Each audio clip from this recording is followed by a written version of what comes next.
Today, I will be using a full team of Pokemon based on characters from Inscryption. Special thanks to ATFNZMSS for the team idea. If you have an idea for a Pokemon team, be sure to comment below, and I will use it. And if you like this kind of content, feel free to subscribe. And now, without further ado, let's get right into the battles. Good morning, afternoon, and evening, lovely people. Today, I am using an Inscryption team. This is the third horror team that I've done in a row. So after this, I'm taking a break from horror, asterisk. Anyway, so with this team, I've never really heard of this game prior to it being mentioned. If you don't know what Inscryption is, it's essentially a horror roguelike type of game, but it deals with like cards. So essentially what I did was I took 6 of the cards that I thought were like the most interesting or just had some really interesting Pokemon like that I could use and put that all into a team. Hopefully that's okay. Anyway, so I had this choice scarf haunter. I'll get more into that set later because this Landorus is gonna come in, which is a big threat. Here's Chime.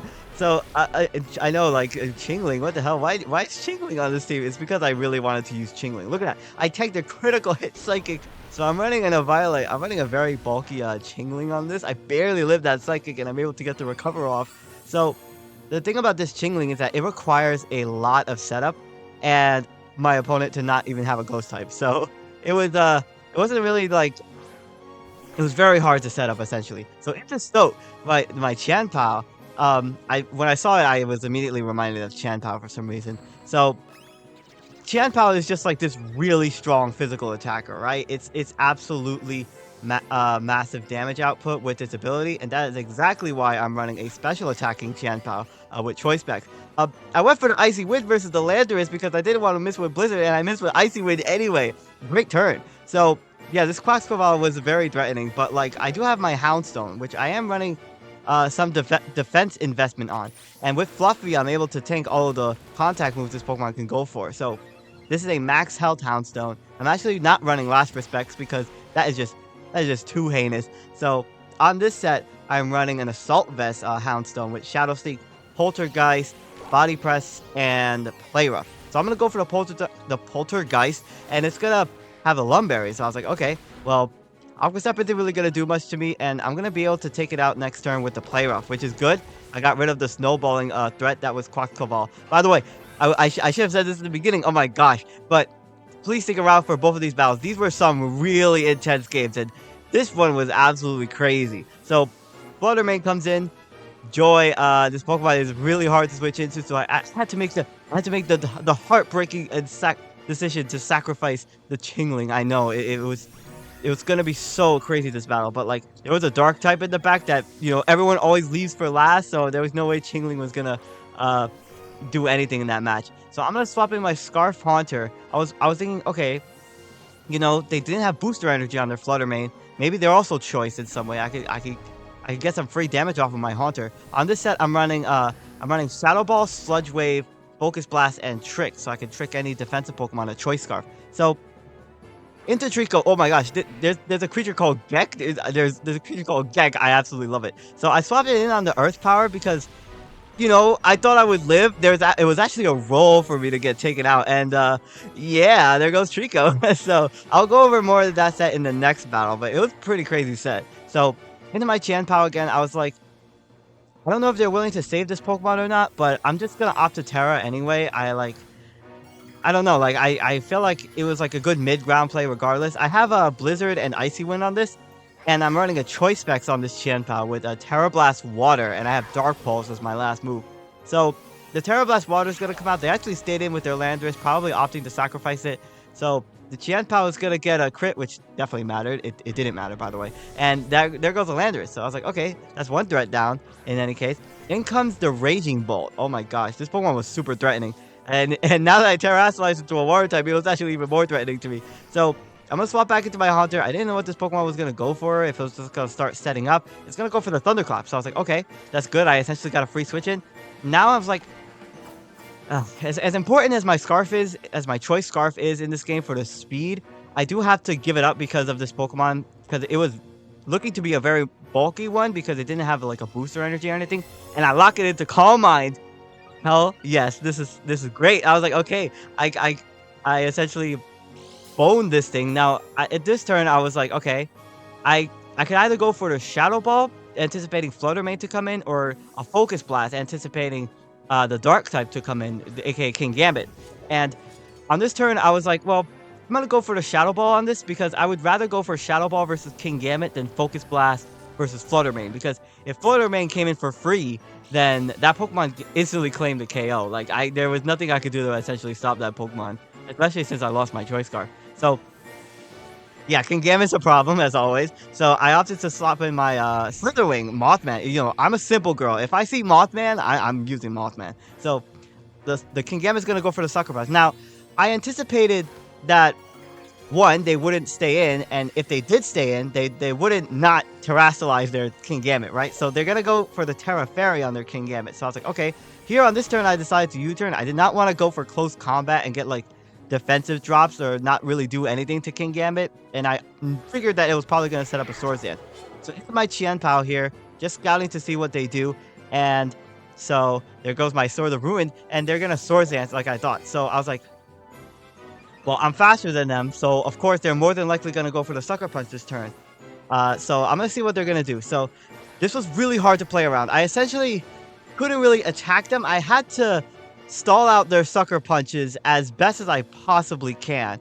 But I feel like my opponent is also going to be aware of me constantly switching around my Pokemon as well. By the way, Leftovers Haunter, by the way. Oh my gosh. So I was like, okay, well, I'm gonna play this revolving door of Pokemon. I'm gonna play Ring Around the Rosie here, just trying to see if they continuously Sucker Punch or whatnot. So, of course, the Stealth Rock set up by the Hisuian Arcanine earlier didn't help. Now, this turn I was like, you know what? Screw it. I'm just gonna go for the Blizzard. The Blizzard hits, and the King Gambit didn't go for the Sucker Punch, and I'm able to take out the King Gambit with Specs Blizzard. Oh my gosh, I didn't even think that would work. I can't believe I played around that so well. Oh my gosh, I'm on such a high after that. Like, I wouldn't call myself the best player at all. Like, in my opinion, I think I'm actually kind of like bad in a way. But like, the fact that I was able to play around Sucker Punch like that was absolutely crazy. I can't believe I did that. Oh my gosh. If you're enjoying this video, please subscribe, by the way. So, the Flutter Mane is going to swap out here. I didn't reveal Shadow Sneak on this Pokemon yet, but, like, I opted to go for it anyway, just to get, like, really necessary chip damage versus it. And, yeah, Raging Bolt's going to come in and eat that. So, my Houndstone was actually a very key Pokemon in the endgame because of the fact that it could do some massive damage versus Flutter Mane. So, I'm going to swap in my Haunter. I'm just going to sacrifice it to the Raging Bolt's Thunderbolt, because I really didn't have any like use for it now that it lost its Choice Scarf, and it wasn't gonna outspeed Flutter Mane anyway. So into my Slitherwing for Mothman. This is a heavy duty boots Slitherwing. I get paralyzed, unfortunately. I was like, damn, that sucks. So on this set, I had a Leech Life, I had U-turn and close combat, and I had Morning Sun for recovery. So the Leech Life is actually going to be able to recover a good amount of health for me at the very least. The Raging Bolt is going to continuously Thunderbolt. I barely live, thankfully, and I'm able to get off the Leech Life, and it barely misses out the KO versus the Raging Bolt.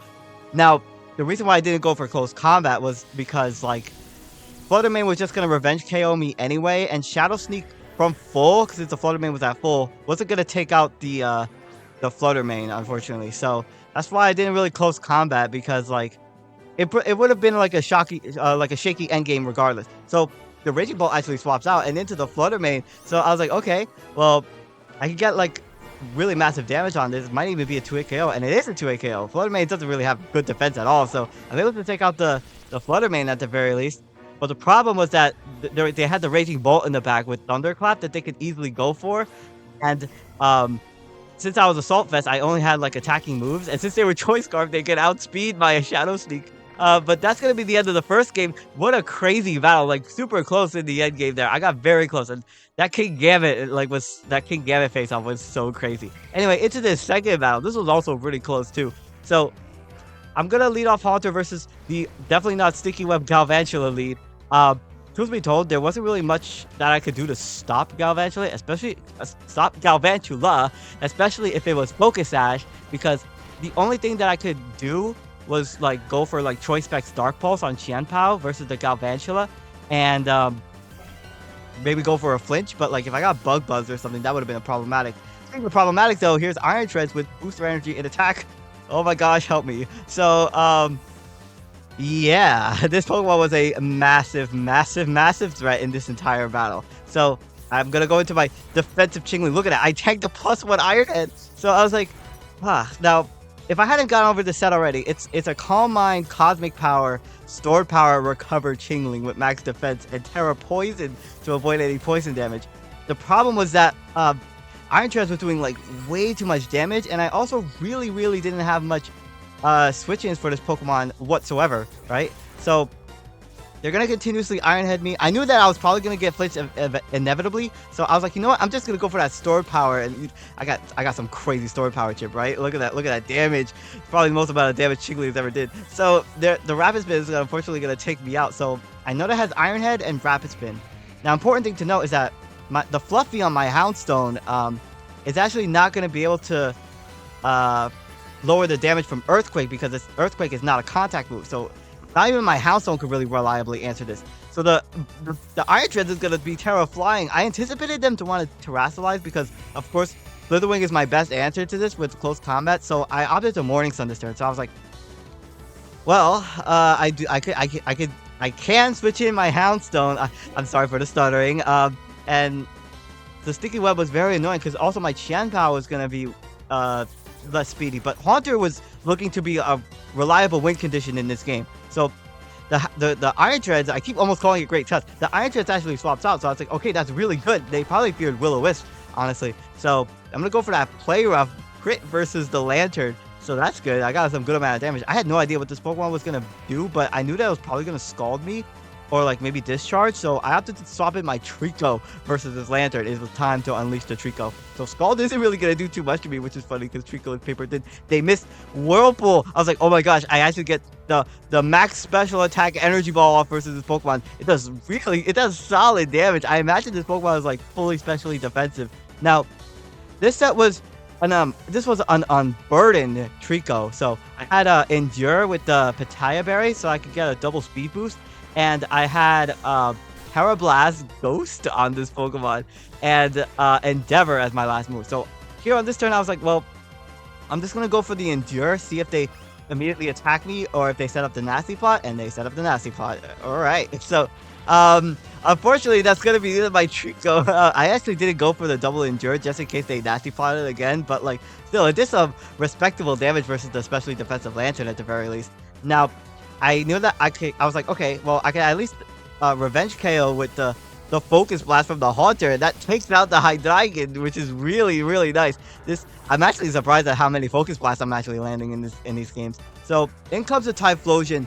Now my team was super weak to fire moves. It was actually so bad. So this turn I was like, okay, I'm gonna swap my Slitherwing into this because I'm opting to sacrifice it because it's not really gonna be too useful versus the last Pokemon that they have, especially the Iron Treads, which is Terra Flying, which completely like counters me now. So into Qianpao again. So I was like, this is really my only answer to this because I figured from that damage it was probably more than likely Choice Specs Typhlosion. So I'm gonna opt to Terrasilize my Qianpao once again into the Water type and go for that Terra Blast Water and Revenge KO this Typhlosion and take it out. Now I will say with this Inscryption team, I opted to pick Pokemon from the cards rather than the actual characters themselves because I thought that using the cards was like, since the cards are like a central game mechanic, I thought it would be more interesting, especially using things like Gek and Stoat. I feel like Stoat was a must include just because it was like the first talking card in the game, as far as I know anyway.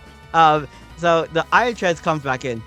Earthquake is going to be able to take me out of this range. Also, it's going to be able to outspeed me anyway. So I was like, okay, I'm just going to swap in my Houndstone here, try to see if I can get as much damage as I possibly can, and they do go for the Earthquake, so I was like, okay, that's gonna do a lot of damage. My Fluffy isn't really gonna help me there, so I'm just gonna go for the Shadow Sneak chip. Wow, it probably did like triple the amount of damage that Chingling did. Wow, great. So yeah, this Iron Treads was really problematic. I'm wishing that I had like Thunderbolt on my Haunter. That would have been nice. So Iron Treads is gonna opt to swap out. I was like, okay, well, something's gonna be able to switch in on me.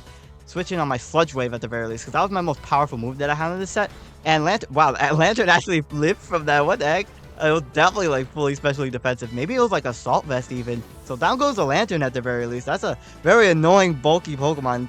if it wasn't Assault Vest, it could definitely like Thunder Wave Confuse Ray me. Now, Sinistcha's gonna come in. I could not let this Pokemon afford to set up Calm Minds for free, especially if it was gonna continuously Strength Sap me, and like my Sludge Wave wasn't really gonna do much to it at all. So I went hard into my Chanpal, anticipating them to want to set up Calm Minds, and they do. Now, on this turn, I was like, I don't want to risk missing Blizzard because that would be an instant loss. So I'm just going to go for the Dark Pulse, get some massive damage on the Sinistcha. Unfortunately, it barely missed the KO. Oh, man. And now they're going to Matcha Gotcha me. And yeah, there goes my Chanpal, unfortunately. Like, maybe I should have, like, but like the problem was that if I went for Blizzard, like, the Iron Treads would have just easily outsped me anyway, just because of the Sticky Web that was up, unfortunately.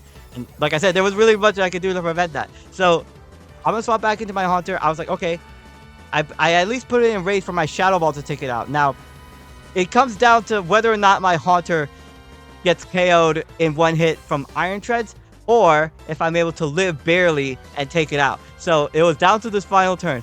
I knew I probably wasn't gonna be able to take out the Haunter. Oh my gosh, the energy.